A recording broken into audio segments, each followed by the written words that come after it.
I actually played the wrong one then, but whatever. Whatever. I think Okay. we've only met twice, but I think I love you. Thank you.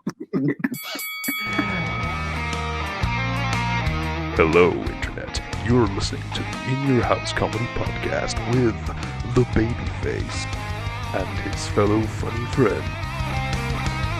Now hold on to your butts. Keep your arms and legs inside the podcast at all times. Prepare to have an autographical orgasm in 3, 2, 1. Okay, that's starting a All thing. runs smoothly.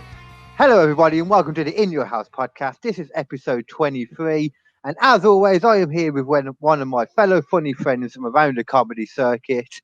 Please welcome, he is the reigning, defending, as of recording, quiz-off champion, Mr. Callum Jarvis-Jones. How are you, sir? Oh, yeah, KD, it's real good to see you, the mega powers. Ooh, yeah. Coming at you live and here from West Yorkshire, and the cream always rises to the top. Yeah. That's great. I Yeah. can't do any. I would.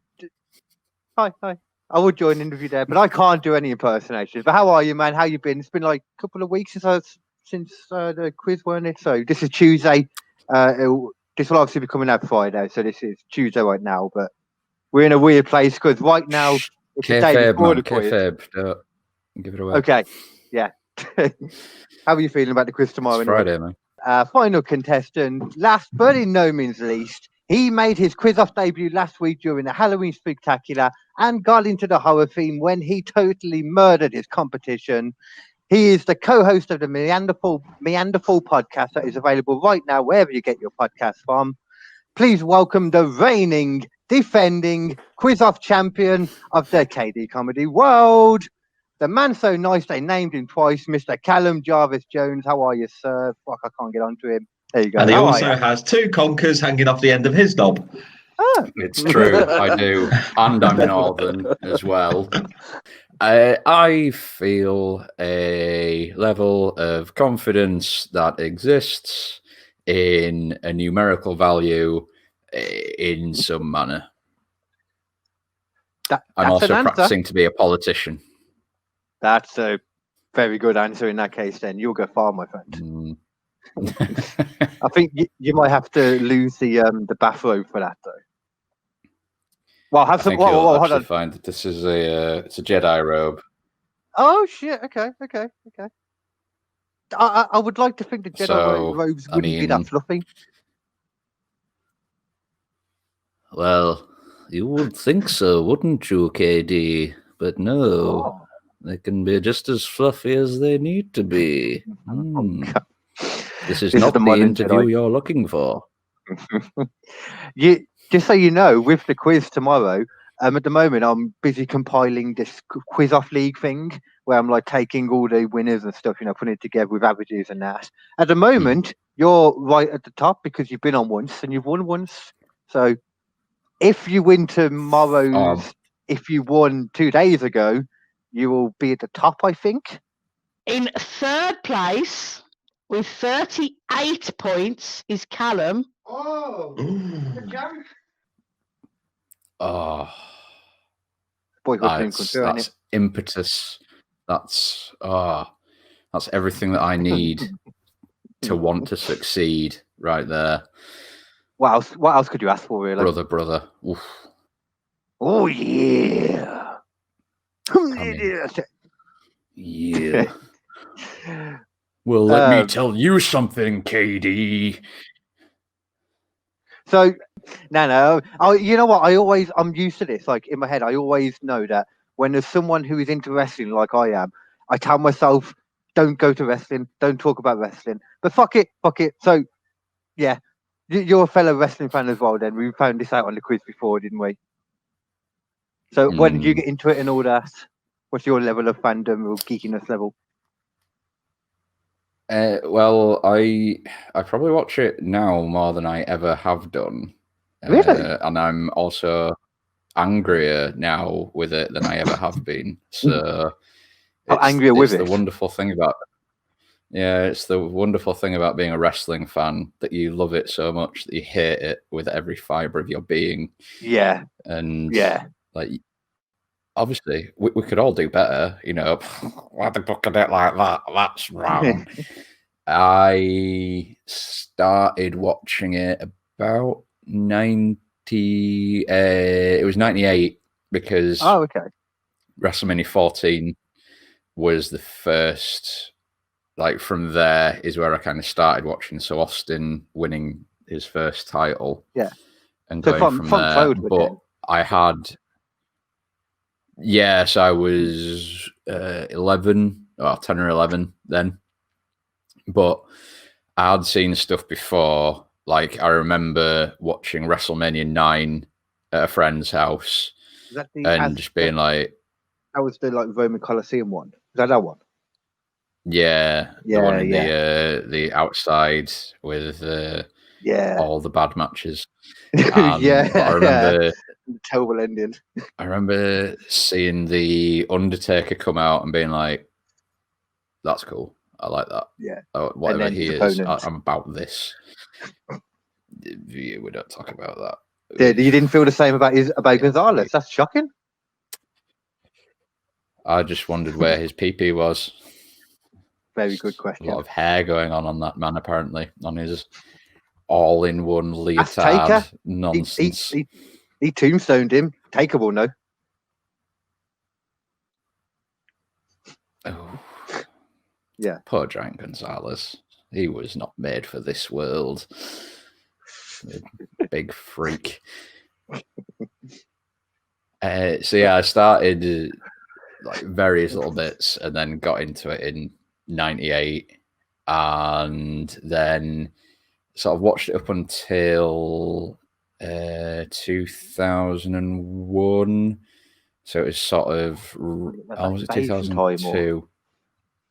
It was after the invasion. It was sort of around WrestleMania. Well, it was actually around when Brock Lesnar debuted. Okay. So I think that might be 2002, wasn't it? Yeah, it's somewhere there. It wasn't anything like, I don't like this big blonde man. He seems very rough. No, I'm not watching it anymore. It was just, I didn't have the access that I did because I used to watch it on a perfectly legal box that we had. Yeah. And I've been through that time as well. That stopped working. I had that. It's that awkward time when you lose the ability to have it, and then the internet isn't quite what it is now. Where now, you know, you can legally get it all the time. Yeah. Yes. No, I hear. So through all when was it all you came? The legalist means. Yeah.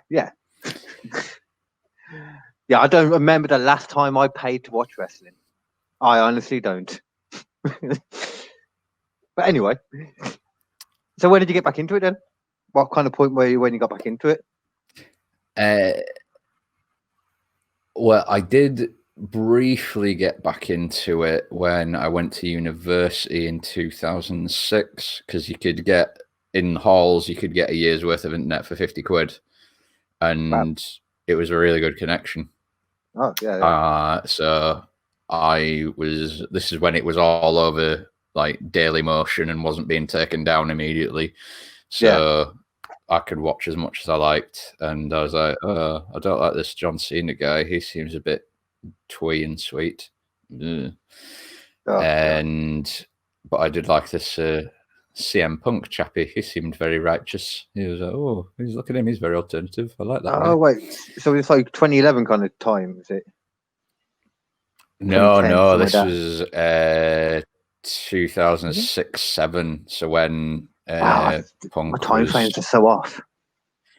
When he was just sort of first coming in, because he had the WWE ECW, and like the originals and the new blah, blah, blah, blah.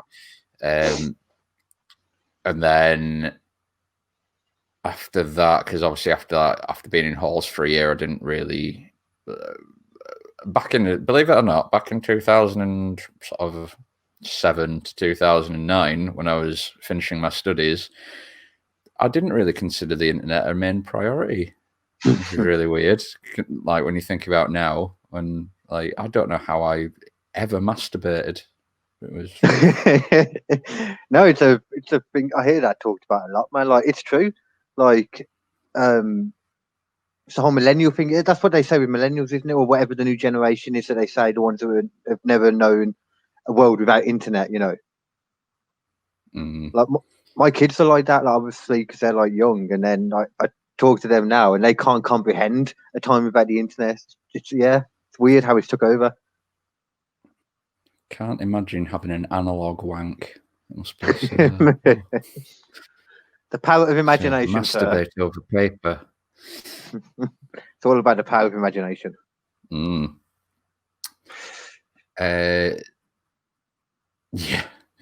And then after that, it was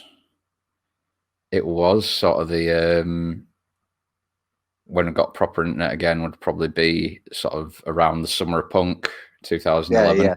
I was the one with the time frame at least. Then cool with the year for that. Yeah. That's what I was thinking of. So that was when I sort of that's when I got back into it, because I remember me and my ex had moved in to a house and got the internet, and I just saw something sort of pop up in like the news bit online, because I'd not gone back to WWE, and it was a pipe bomb. It's saying like like the realest wrestling promo ever just happened, and I was like, oh let's take a look at that. And I watched it and I was like, oh shit. Shit. Yeah. I'd like to say that a lot of that was like, you know, like allowed beforehand, but I don't know how much of that would have been allowed. Maybe half of it, and then you think he just went off a bit. Yeah. I think a lot of it still rings pretty true as well. Oh yeah. No doubt, man. Although, to be fair, Triple H I think he's doing a little bit better than being just an idiot son-in-law. Yeah, like, I agree too. He is. NXT is pretty good. Well, it was better when it was an hour. It isn't. Now it's getting a little bit. Yeah. And it isn't. Like, it's a bit... It's hit and miss. I love the takeovers, but I don't watch the weekly shows anymore. It's a bit, you know...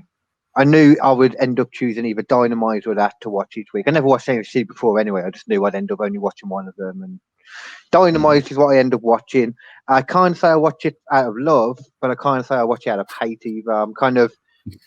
I love half of it, and half of it I'm like, what the fuck are you doing? Half of you is Jim Cornette, half of you is Dave Meltzer. And it's just an internal struggle, just going, but the flips... But the pointy fingers, but the flips. No, I'd say I'm more Jim Cornette and JR, because Dave Meltzer's like just horny as hell from Omega. I feel like JR is just a little bit sort of dilute Jim Cornette sometimes when he's on commentary and just like, well, why did you do that? That was dumb. But it's true a lot of the time. Like, did you watch Full Gear? Yes, I did. Yeah. Oh, okay. I did think that, like, I'd seen any of Eddie Kingston before he came to AEW. I know that he used to be in Impact, because I think he was He was in Impact, with LAX. LAX. He had a new LAX. It was when Tito and Santana and Ortiz. I want them to go with him in AEW now. But sorry.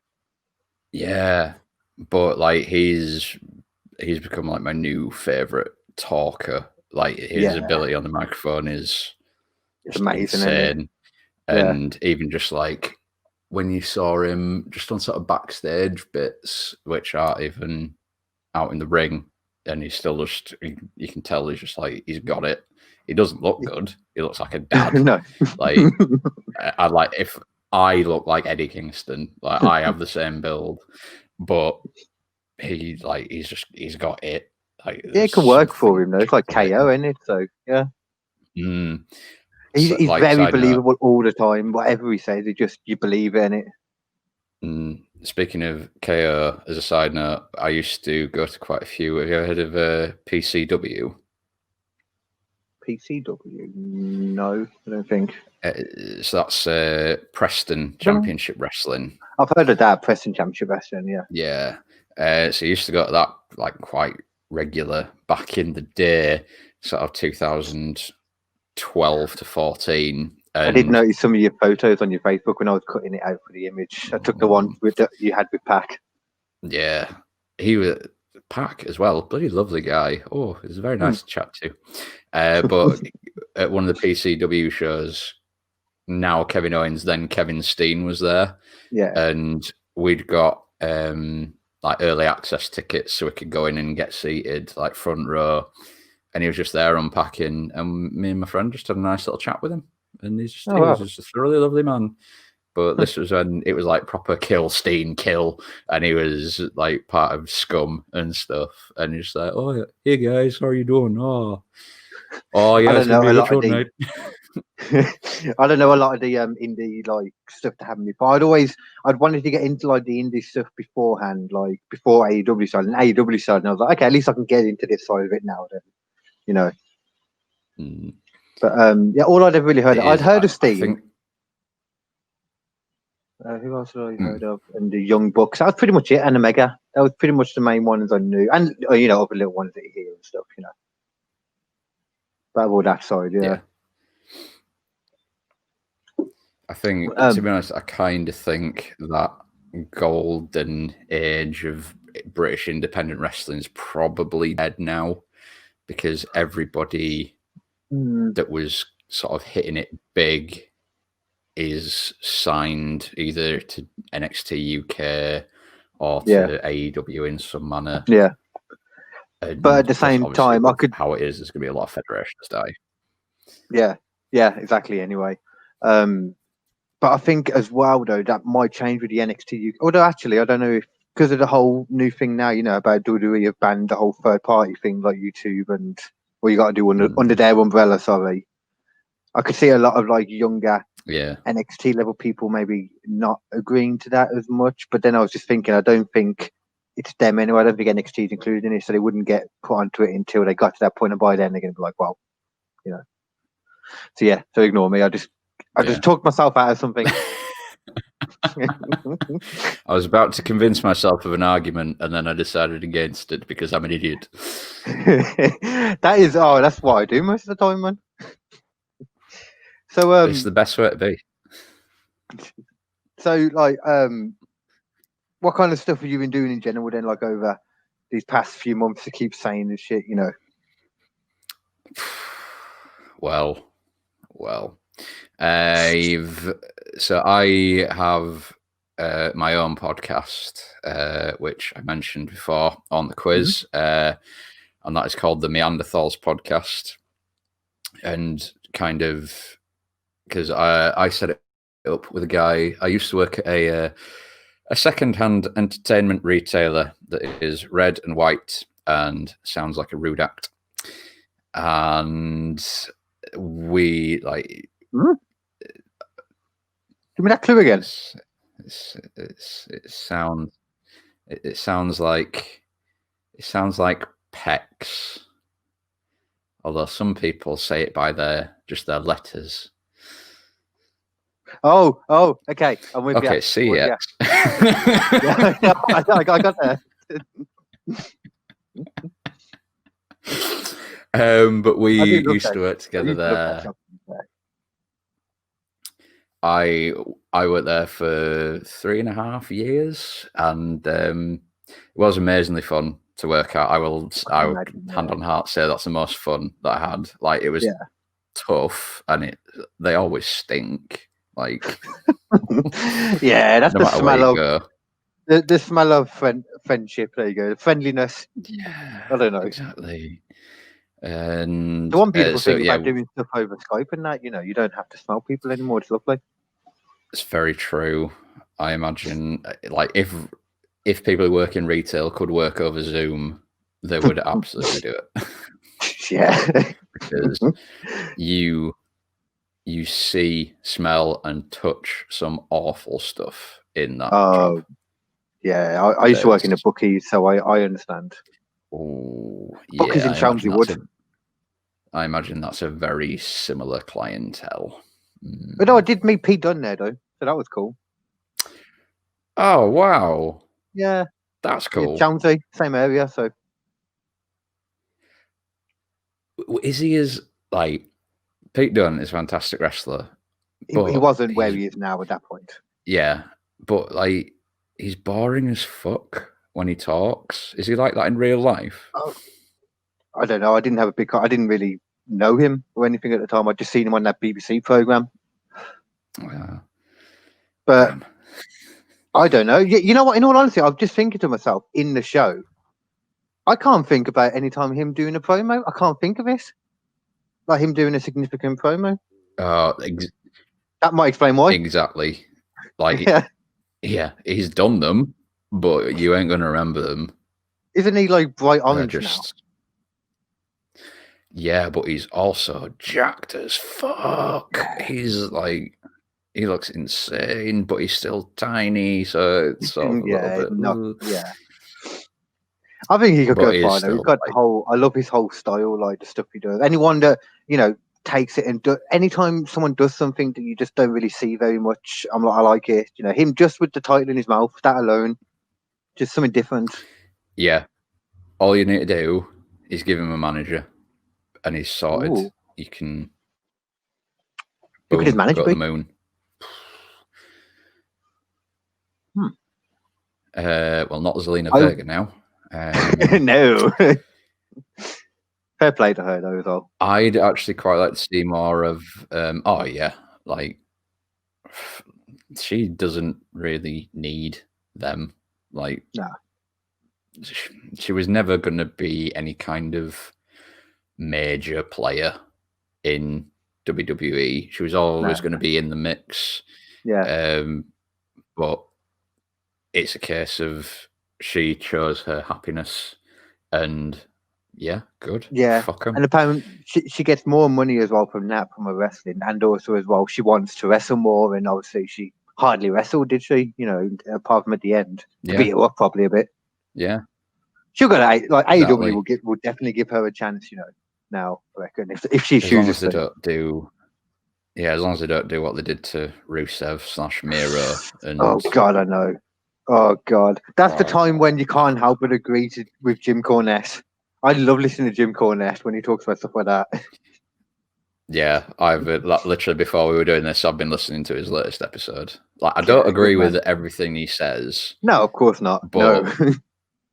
I think he just speaks so much sense, Yeah. and he's just unapologetically himself. Sure I love that. Yeah. Mm.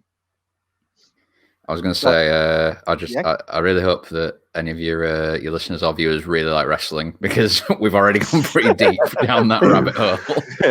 Yeah, well, this is episode 23. I can allow some wrestling talk now. It's fine. I mean, to be fair, most people would remember Jim Cornette from back in the day. He was a guy with a tennis racket, weren't he? So yeah, a lot of people, exactly. But when I talk about him, a lot of people do remember him. I realised that I have meandered off topic. Can you see why I called it the Meanderthals?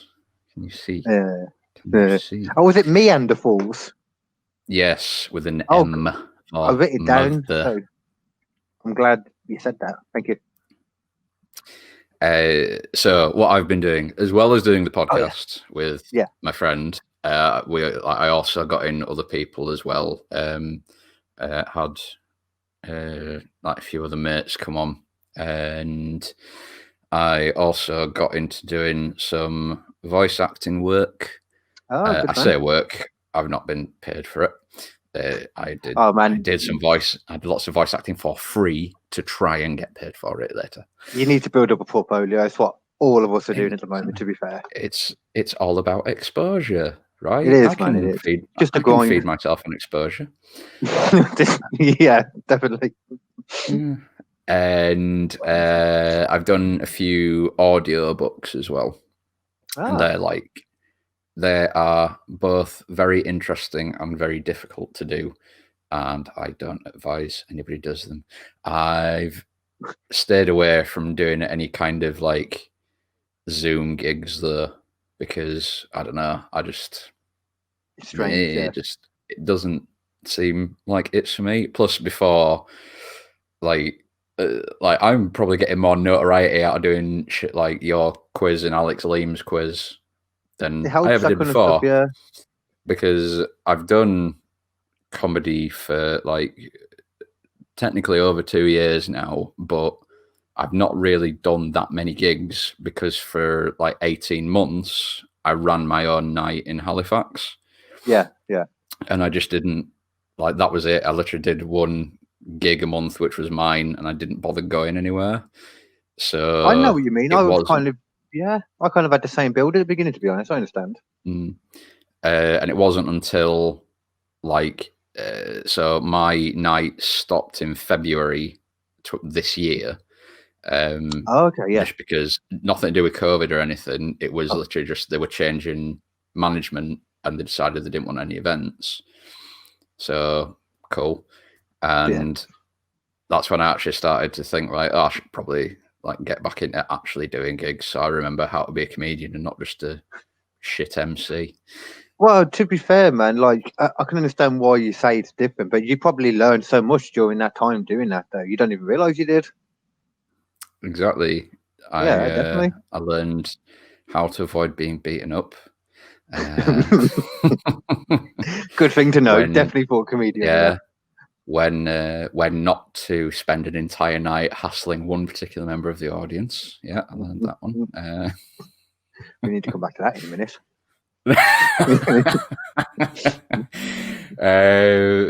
But yeah, so like I've probably got I've got less than 25 gigs technically under my belt for 2 years of doing this. And you know, I'm inexperienced, but I'm willing to learn, but not over Zoom. Yeah, well, that's probably even more so. Like, that's probably not a good idea to do it then if you haven't had a chance to do a lot of gigs beforehand. You know, because then you get used to something that's not the norm at all. You know, I haven't done loads, but like, I still am a bit weird about the Zoom gigs because it's just not what it is. You know, it's not the same thing at all. I totally appreciate people that do it. I get it, why you want to do it. I prefer random shit. Like, obviously, like we got the quiz like on Wednesday, and then after it at 9, someone that's been on the quiz before as well, Callum Pryor. He's also the guy that runs Nobody Friday Clothing, the sponsors. He's doing a class of comics every Wednesday at 9 o'clock now. Like, I love a little like comedy kind of like improvisation thing. There's a few little things like that starting up now, which is quite cool. Yeah. I forgot what my original point was. I'm not getting on to that.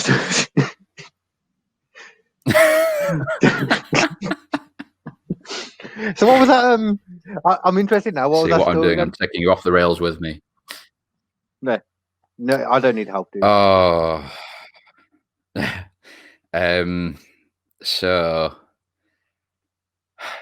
So like my nights that I ran, they'd always kind of vary in audience numbers. Yeah. Like the very first one we put on, the actual place was only a really small bar. If you ever have like Tommy Tomsky and Benny Shakes did my night. Yeah. And so they'd be able to like verify. It's not a big place, but I liked to call it. I like to call it the Hunger Games of the West Yorkshire comedy scene, because if you could survive there, you find you have nothing else to worry about, because it was all. It would also be really fucking weird, like because it was in a kind of out of the way bar. One time during the sets, someone just started having a business meeting, including graphs. Okay. And they also had a dog with them. And I remember that sales in China were very bad for them. That's what I managed to get out of them. All the comedians did pitch ideas to help try and boost sales. So I don't know whether that helped, but who knows? But the one I'm referring to, like I said, would kind of vary, and it'd be like different audience every time, pretty much. Yeah.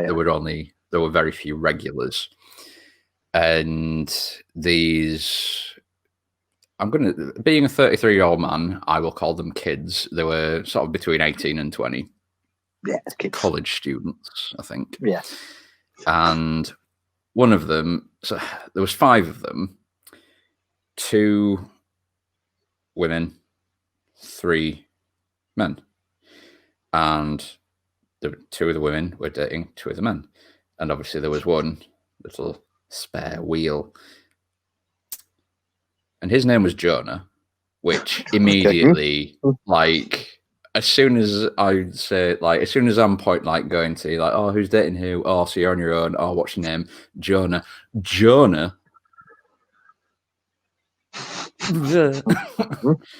Like, that's just a red rag to a bull. Yeah. Even though that's not a true thing. But carry on. I know they're more distracted by the actual. It's the waving motion rather than the redness. And I remember what it was that quote unquote triggered him. So obviously, and you hate that phrase. It's just become massively overused. It has, but I'd been, doing the usual thing of like, boom, little Jonah digs, and he went to the toilet. And when he went to the toilet, I said to the 2 women, "Oh, just out of interest, have either of you ever had sex with Jonah?" And they both just went, no. And as soon as he came out of the toilet, I'd introduced the next act, and he just came up to me and went, "Come on then, how many women have you shagged?" I was just like, oh no, I think I've reached the point where I've gone too far.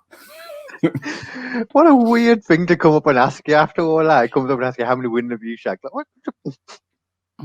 I mean, to be fair, like, I think one of the things that I've always been very good at is being able to talk to like anybody, because like I'm the guy.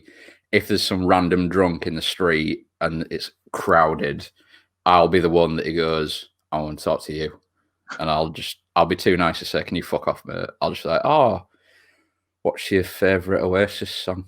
And just have him sing at me for half an hour. And like by the end, me and Jonah were best of friends, and we were hugging, and I carried him out, not Top Gun. Oh, what's the film? Bodyguard style. Just like I had him, the legs and the back, just carrying him out the front door. And it was a tale as old as time. A comedian and victim, make friends. Exactly. And then made powerful love. And I was like, I'm tired now. One woman, one man. I like that though, where you can have little things like that and turn it into like, I understand. I think I'm normally the one who's like able to. I think that's one good thing to be able to do for like a podcast or any, because like podcast yourself and just chat shit to any random person. Yeah, I think it's beneficial just in life as well. Well, yeah, it helps you in like job interviews if you can just be like, and this is why when people say, like, when I say, "Oh yeah, I've done stand up," I don't do it anymore, but I've done it, and they say, "Oh, that's really brave." I'm like, it's not brave. I just really want attention. Yeah. I'm kind of depressed, and it's therapy, and that I don't have to pay for. And now and again, I'll get 35p from a bucket split. And that is a feeling every comedian can share. Every comedian guarantee. Yeah, and when people say like, "Oh, I'd love to do that, but I'm too scared," and it's just like, yeah, but it's also like, well, yeah, we were all scared. I don't like. There's very few people I think that sort of rock up and it's like, I feel really confident. I'm going to smash this gig. Like, and it's not like you feel that every time anyway. Sometimes you get that. I've yet to experience that. It's only like I think the only time I've ever felt that is like when you've done like a couple of 10 minutes and then you got a 5 minutes. Like, yeah, I can kill this 5 minute now, but then it always seems weird because you go over anyway, though, so it doesn't work out normally. Yeah, I mean, to be fair, like I don't know if you're the same, but I always find I feel like I'd be ready to do another gig immediately as soon as I've either finished a set or finished a night. Like as soon as that's done, I'm like, now, another one. Let's go. Let's go to Manchester and just fucking gig again. Let's not go anywhere. Let's just do a 24-hour comedy session.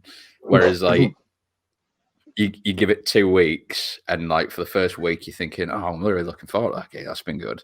And then for the next week you're like, I'm not funny. Who the fuck thought I could do this?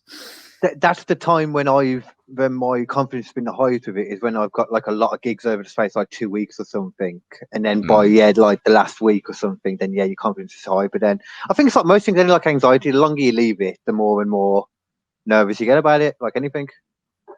Yeah, exactly. What were we talking about?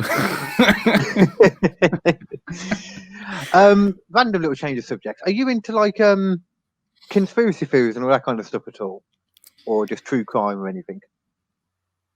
I've really tried getting into true crime. I've got trying to, when you get into like pimping your podcast out on Twitter, you develop like podcasts just congregate around each other. It just becomes this podcast circle jerk. And I've got to know some, and some of them obviously do true crime podcasts, because I mean, it's like 45% true crime podcasts, 45% wrestling podcasts, and Joe Rogan. That's about it. Yeah. That's how the podcast universe breaks up. And gaming ones. Oh, yeah, gaming ones. Yeah. A nice little bit of retro noughts here and there. And I don't find them interesting. It's maybe just something in me, but I just can't get into them. I'm not bothered. Okay, well, that is a perfect lead-in for my little announcement I'm going to make now about the mid-season premiere of my true crime podcast. I won't be listening. Go fuck yourself, Katie.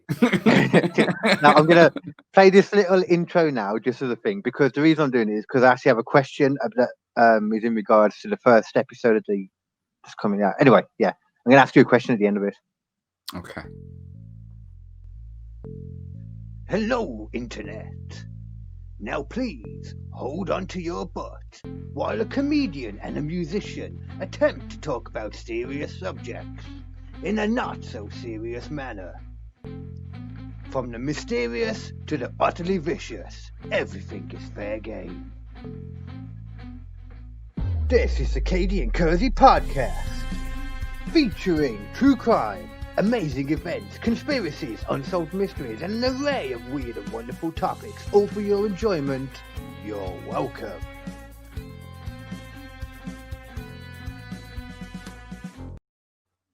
I actually played the wrong one then, but whatever. Whatever. Okay, so the question I was going to ask you, which would make a lot more sense if I'd have played the right one, but I'll ask you it now. Fucking hell. I think Okay. we've only met twice, but I think I love you. Thank you.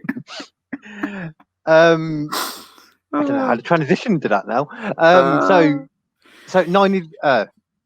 in the 9/11 attacks, how many? You see, it goes from joke to serious very quickly. In the 9/11 attacks, how many towers fell during the World Trade Center thing? I'm sure I've seen like an infographic of this or something. Isn't it like 5 or something? No. But most people assume 2. Or is it 3? Actually, let me show you the picture. Yeah, that's make more sense now. Bear with me. I'm just going to keep making us confused first. The beauty of editing later on, don't worry. So yeah, you're right. So there's actually 3. Most people just do not realise this. There was 1 and 2, the big ones that fell, and then over the side, a few hours later, about an hour after it was announced on the news that it fell down, it then fell down. Just a very weird thing. So we're going to be covering that completely in the next podcast. An episode all about the unknown World Trade Center disaster. It's a really interesting thing, man. Like when you actually look into it, like apparently the official story for that, as to how it fell, was that it was the first and only building to ever, first and only steel structure tower thing to fall down from fire. First and only one to ever do that. Just weird. It's just weird. Just remember, jet fuel can't melt steel beams, right? Yeah. Oh. It is true. It's like, I'm not one of those people that, like, thinks that it's like a planned thing by the government. I think that's kind of silly. It's a bit of a jump, that is. Even though there is complete records in the past of the American government trying to organise attacks on themselves, there's facts, there's documents there proving that. It's weird.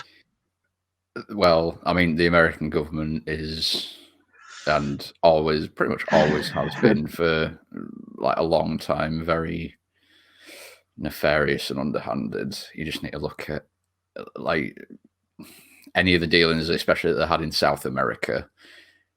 There's a lot of things that they can do to justify things. Like you said, just anything to do with like if you look into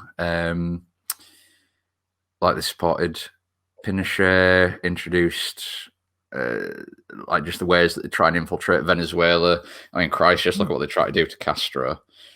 Like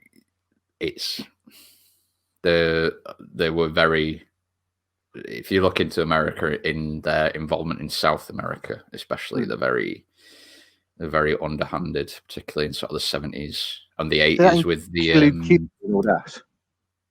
Was that not South America? Say again, sorry. Is that Cuba and stuff as well? My geography's terrible, also. I mean, I would involve Cuba in it as well. Okay, it's not really South America; it's part of the Caribbean, but it's that same kind of Hispanic territories. And if you look into it, they just did lots of dodgy shit in the 70s and 80s. But I mean, they were definitely aware that a terrorist attack was going to happen on the World Trade Centers because Osama bin Laden tried it in 1995. Yeah, I heard something about that. Yeah, I don't know too much about that part. He'd kind of orchestrated for someone to drive like 2 vans worth of C4, I think, underneath one of the towers, and they were going to detonate them, and that was going to bring them down. Yeah.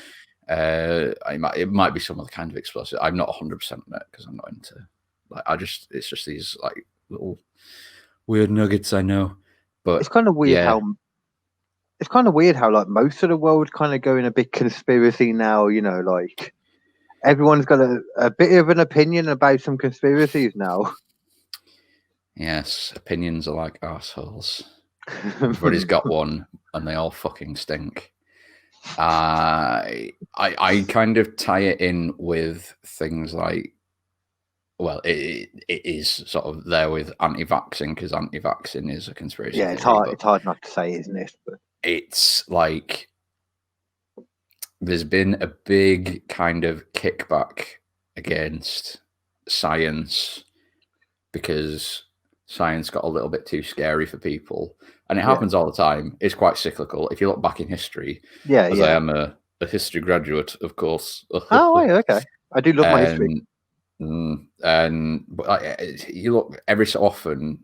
I mean, that's why you had like the Dark Ages happen. Well, in a way, the Dark Ages was actually quite progressive in certain areas, but especially when it comes to things like Christianity,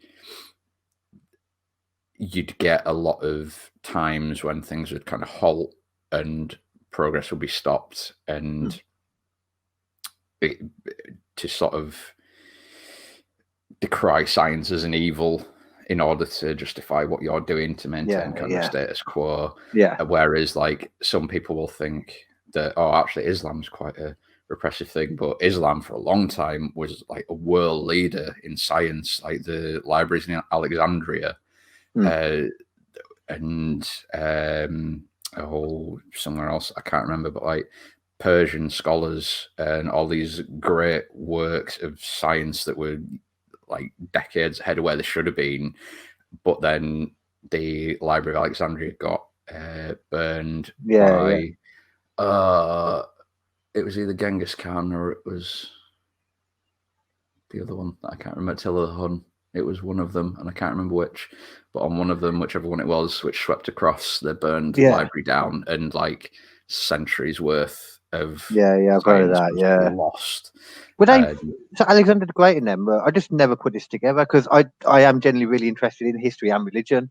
They were followers of Islam. No, so this was like another Temple of Alexandria. I think this was just sort of a Library of Alexandria. Was it a library? I'm sure it was a library. It was a library. But I think that's just kind of happenstance that it went by like the same name as him. But yeah, I guess what would Alexander? Actually, wait, hang on, let me think. No, Alexander the Conqueror. It would have been named after him because he'd have moved across. He'd have been prior to that. So yeah, the Library of Alexandria would have been named after him, but he wasn't obviously a follower of Islam because he was. I thought the Library of Alexandria was named after Alexander the Great. Or was it the same person? Yeah, it was. I'm just getting. You see, my problem is I did modern history. Ancient history sometimes gets me a bit confused. I'm just trying to think back to the Colin Farrell film. Man, all mine's just going off YouTube anyway. Yeah. Oh, Angelina Jolie. Wait, she's his mum, but she's like a year older than him. What's going on? That's weird. Is that Brian Blessed? No, it's not Brian Blessed. What? I have no idea what you're talking about. No, me neither. Sorry, I was getting lost in my Alexander the Great movie times. So what's your preferred like time like in history then? What do you like in history and shit? In history and shit. As soon as I said that then. I think someone who's really underappreciated. The Tudors are probably the most interesting time in English history. Okay. And Henry VII doesn't get enough credit for being probably the second best Tudor monarch in terms of how he actually ran the country and what he had to come up against. I loved studying about Henry VII because he was really interesting. Whereas Henry VIII, I feel like Henry VIII is like done. Yeah, like I'm. There was just a musical on. There was Children in Need the other day. There was a musical on there of his 6 wives talking about how they were singing, all happily about how they were beheaded and survived, and it was weird.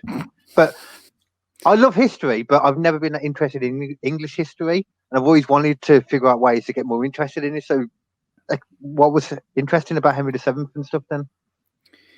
Just the way that it was also like the lead-in, because to know about Henry VII, you had to know about Richard III, who he took over. The Lionheart guy. And no, that was Richard the First, I think. First or the second. Richard III was the one that the Shakespeare play was done after, but obviously Shakespeare wrote it in the reign of Queen Elizabeth, and Henry VII was Queen Elizabeth's granddad, and so he's not going to write anything good about Richard III.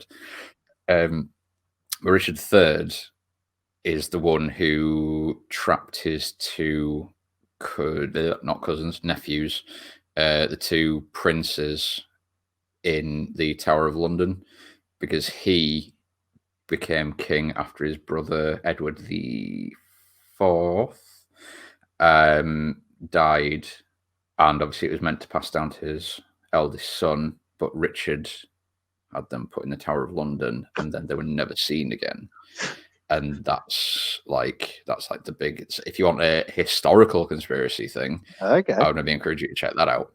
But then Henry VII, obviously, War of the Roses, and he was the House of Lancaster. Richard III was House of York, and I'm just channeling my A levels here. Yeah, this is the shit I watch when I'm just on YouTube, so I'm loving it. But honestly, and although you'll have like one viewer or listener really pedantic is just like, actually, I think you'll find out I was actually a little bit wrong. It was no, he didn't do it that way, did he? So Lovely that Henry you think he VII, gets it. Henry VII defeated Richard at the Battle of Bosworth Field, and that's when he succeeded to the crown. That's a mixture of crown and throne, right? Yeah. There's the throne. I'm with you. Yeah, and from there, he basically his time as king was basically like playing the tower defense game. He was just like, he just basically had to be like, I need to be secure. I'm not going to do anything fancy. Nobody's going to find potatoes or tobacco. Nobody's building any big boats. I'm just going to fucking, everything that comes near me, I'm just going to get the fuck away. So there was two. What time was this? What year? Sorry? Pretenders What kind of to the years? throne who pretended to be the so this was 1492. I'm going to take a stab at that because that's one thing I would say. I've got a history degree. I'm fucking shit at dates. Like, I remember World War I and World War II. That's about it. To be fair, actually, I was asking you for like rough times and that, but I should have been able to figure out the rough times you already said about Shakespeare writing it. So yeah, but yeah, that was my bad. Yeah, I mean, I gave you the touch points. You gave me the answer. Come on. Yeah, the answer was there. I just didn't see it. Exactly. I'm I'm Sherlock now. here to help you help yourself. Thank you, and I appreciate it. Yeah, but yeah, he had two guys who basically rocked up, and they were both sponsored by, I think it was Elizabeth of Burgundy, who was Edward and Richard's sister, and she had these guys who basically pretended, like a few years apart, to be the two princes who Richard III had locked in the tower, and it was basically like a wrestling storyline. They're just like, they're coming back in, and just like, coming up on Dover Shore, just like, oh, you can see me now, guys. I'm not John Cena, I'm Juan But they were called.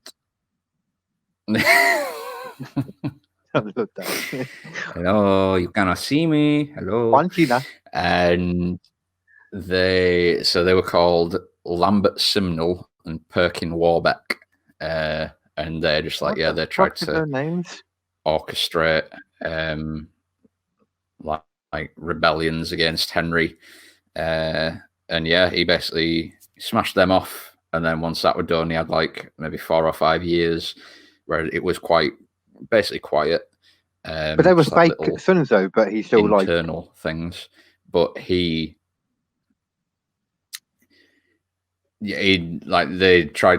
basically claimed to be these two princes who Richard III had locked away. And some people believe that they were. And I see. This is they tried to bring Henry down, but it didn't work. But by the time that Henry VIII came to the throne, the crown, the actual English coffers, like it was the most money that they'd ever had. Like it was a massive surplus of money because of how well Henry VII had done. So especially if you're a Tory, then you might really like his fiscal policy. Whereas Henry VIII was just like big boats and bitches, big boats and bitches. See, I like to talk about politics, but it goes over my head. To be quite honest with you. That's both the Henry Tudors in a nutshell. I remember hearing a weird story. I remember hearing a weird story about Tower London. Something about I don't know what queen it was or anything, but I think it was a queen anyway, rather than a king. She'd sent someone to get rid of the birds or something in there, or someone had told her that you can't kill the crows or something in the Tower of London, and now there's a guard that is like employed solely to look after the crows up there. That's so random. A lot of the British traditions are very random. Yeah, I mean, if you look, when you like dig into things, we're just a fucked up mongrel nation, really. I mean, we've just celebrated a holiday where we're celebrating a terrorist plot that didn't work. Yeah. It's so weird, and we celebrated by blowing things up. Just to clarify. Yeah, and burning an effigy because that's a sensible thing to do. We might as well be Bohemian Grove. Whereas, like, I always found when I was, I did try and do a master's degree, but it didn't pan out for various reasons. But I was classed as a social historian because I did my dissertation on the history of heavy metal music. Oh wow! In it wasn't like a strict history of it. It was American. What was it? American heavy metal. It's basically like 1979 to the present day or something. Yeah, I can't remember exactly what I did it on. Arguably, it started with the Beatles. Is that, or arguably with Helter Skelter? Some people say. I mean, you can start it from a lot of places, but in terms of like the traditional heavy metal sound, I think it's been kind of unanimously agreed that it's Black Sabbath that started it in the 70s. But obviously, you don't get Sabbath without the Beatles anyway. But like, you could say that about everything, though, couldn't you? You could say that about the people that came before the Beatles. Exactly. If you don't have Robert Johnson, you don't get the Beatles. If you don't have some guy beating a drum when he was, in deepest sub-Saharan Africa, you don't get the Beatles. Wasn't the first recorded human activity drums or something like that? I swear I've heard that. I don't know how. I've thought about it since. I don't know how that works, but some kind of music anyway. I say it out loud and it doesn't sound right now. I'm going to check that out while we're talking. That's going to be the beauty of editing. Oh no, man! The majority of the stuff I say is pure bullshit. I think it's right, and then I say it, and I'm like, "Is that bullshit? That might be bullshit." Yeah, find out again, this is just an entire podcast. Huh? It's just an entire podcast of you second guessing yourself. Pretty much, more like a lifetime of second guessing myself, but in a good way, in an entertaining way. I don't know. Yeah. But I always found like what I wanted to do my master's degree on was kind of interviewing people who actually like experienced heavy metal in the 80s. Because I wanted to do like a comparison of American and English like heavy metal scenes in the 80s when obviously America had Ronald Reagan and we had Margaret Thatcher, and they were very different. Yeah. They were very similar. Like they loved each other. Like it was quite unnatural. Really? And see, I don't know much about it. I just go by what I think about the two, like an actor versus some woman who took our milk away. That surprises me that they're similar. Well, they were both conservative with a small C and in one case a big C, I guess. Oh, I hate all those signs, man. I try to ignore that stuff as much as possible, honestly. Basically, they were both right wing, and they had if you want to this is me getting on my little soapbox here, but if you want to trace back all the financial woes that most countries have, you can trace it back to them because they both essentially instituted the rise of the credit card as a means by which to live your life, and they just kind of let like lending laws go fucking wild. So so in what way exactly do you mean then? Because I know like the original, is it the original debit? Oh no, I'm thinking of debit cards. Debit cards that were like essentially were originally like made back in like the Crusades and that, weren't it? You look lost now. You've got me on that one there. No, the Crusades, they had the first I- ever like banking system. yeah. Yeah. Is that nothing like what we're talking about? If so, just if not, ignore me and carry on what you were saying. I mean, it could kind of link in, but obviously, with a banking system, they relied on what was there. This is a tangible amount of money. You have 17 gold pieces here. You can take these 17 gold pieces out. Whereas, obviously, like Thatcher and Reagan saying, Credit. like, yeah, we're in favor of just creating credit. That's not money that you've got. That's like money that you never have. And okay. they just played fast and loose with interest rates, and it just became like, well, I've got all this money in the bank. Also, I don't know if you know about the American banking system, because I also, after I worked at CX, I worked for a bank over here, and like American and European banks, fucking hell, like people who complain about bank accounts over here, you try living in another country where if you want to use your debit card, you will be charged. Doesn't matter what you use it for. Yep, you'll be charged for it. If you want to, and they'll have different rates if you want to use it contactless, or if you want to use it in chip and pin, or if you want to use it online, you'll be charged different amounts. And if you lose your debit card, you can be fined, and you can be not allowed to get another one if you lose more than 2 in a year. And if a check goes missing, tough shit. Fraud, if it's found to be your own fault, tough shit. Like, I'm guessing on the other side of it, though, because of all those extra things they've got in place, that the banks are a lot less likely to fall through, which is not a reason to do it, but I'm guessing that's probably the outcome of that. Yeah. I mean, I've said this about many things, to be honest. That's also why. That's also why American, when you see like American shows, it's why they're always talking about spending on the credit card, because credit cards have no charges associated with their use. So it works out better for them to pay on a credit card and then pay it off with cash in the bank. Yeah, it's an incentive to do it. And they know, because I've worked a lot in debt and credit cards and stuff myself. Like, they know for a fact that just doing that, 80% of people will pay it off straight away. Those 20% that don't, interest. That are making money. Yeah, that's pretty messed up when you put it. I see what you're saying now. Really like, especially in America, they're incenting people to. What's the word for that? Incentivize it. You know what I mean?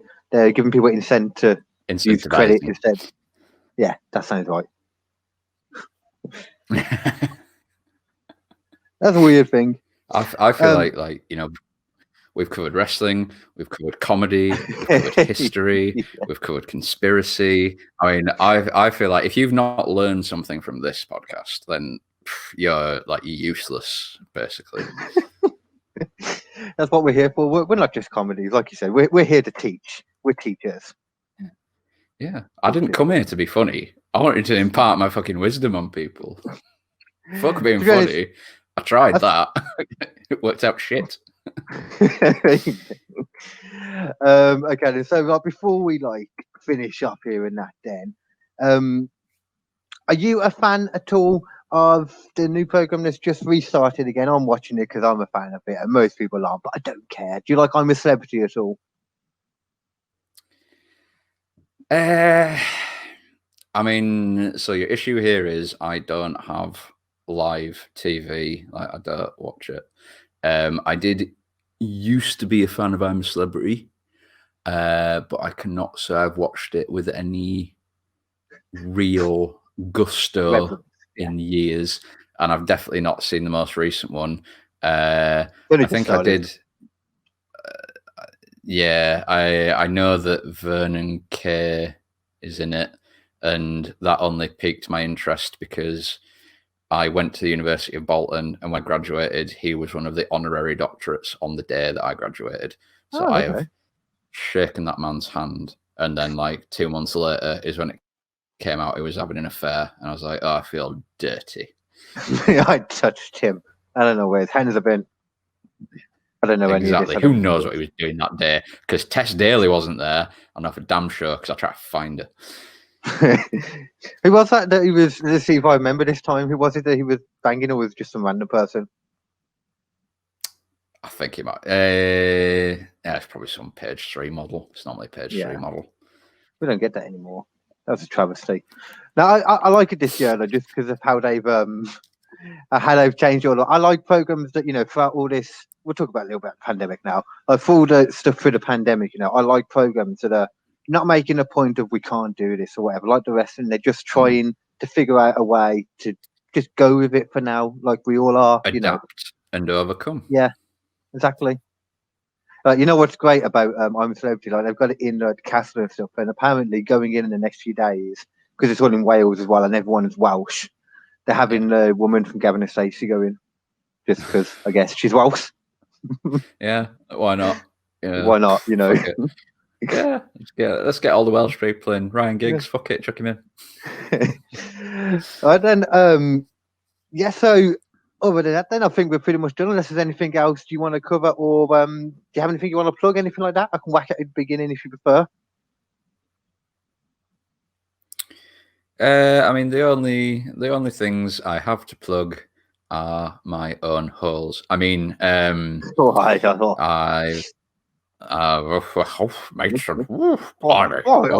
that back in now. Thank you. Yeah. 2 fingers up. Oh my. Anyway, so the Meanderthal podcast. 2 in the bird, 1 in the bush. What? So yes, I got the Meanderthals podcast. If you want to listen to that, feel free. We've got we've got nearly 100 episodes now. Oh wow. Then, but don't listen to the other ones. Is what I always tell people. Yeah, I know. Don't listen to the pilot, because we started off the pilot. It was me and somebody else who I used to work with, and we were going to call it the Pneumaticists. That was a bad idea. That sounds easy to spell. Yeah, awful idea for a name. That's unsearchable. What's that mean? Maticicist. Yes. It's I can't even remember. It's the Pneumaticists. Pneumaticists. Oh God, no. Anyway, I think it was something to do with money, maybe. But we started out with. I think when I listened to it back, it's a moderately enjoyable episode. But then when we started the Meanderthals properly, we pretty much started when Donald Trump was elected, which shows how long we've been going. Well, 4 years. Yeah. So I'm thinking about if he actually leaves in January, I'll be like, right, we're done now. Our job is completed. I find it hilarious. You know how people are like, what's going to happen? He's going to refuse to leave. Now, what's going to happen? I'm like, if he refuses to leave the White House, the same thing will happen as if any other 72-year-old man refused to leave the White House. Come on, Grandpa. We got it. We got to go. I know. Yeah. No, you won. You did. You won. Yeah. Yeah. We'll take you back to the White House. Yeah. It's a special White House just for you. It's in Florida. Yeah. But yeah, we started I think our first 15 or so episodes was politics based, and it just became sort of untenable, because it would, when I was editing, because I was new to it, we both were, and it was taking about a week to edit an episode. And obviously with Donald Trump, in the space of a week, what you talked about yesterday was old news by the time it had come to today. So it was just stupid to do it. So we just started talking shit, mainly about porn. Damn it, you should have brought a porn earlier. I could have talked for ages about that. Jeez. That's the follow-up episode now. That's just a reason to get me back. Join us next time where we discuss why every single porn video is about a stepbrother and a stepsister. Weirdly, you mentioned that those searches are actually going down now, so it might be. I'm just shocked that people were searching it in the first place. Like, why? Oh, stepbrother, I got stuck trying to pull my watch out of this grate. Help me! Oh no, my underwear fell down. Oh, I'll put you out with my penis. Yeah. Oh, not my butthole, stepbrother. No. No. Where was I? Oh yes. Oh yes. Speaking of plugging, so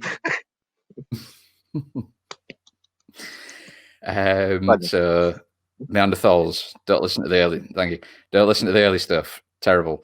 If you need recommendations, just message me on my Instagram, which is all one word, Callum Jarvis-Jones, VO, for voice over, you see. Actually, let me write that down. I do voice work. It's very What is it? cerebral. Your Insta again.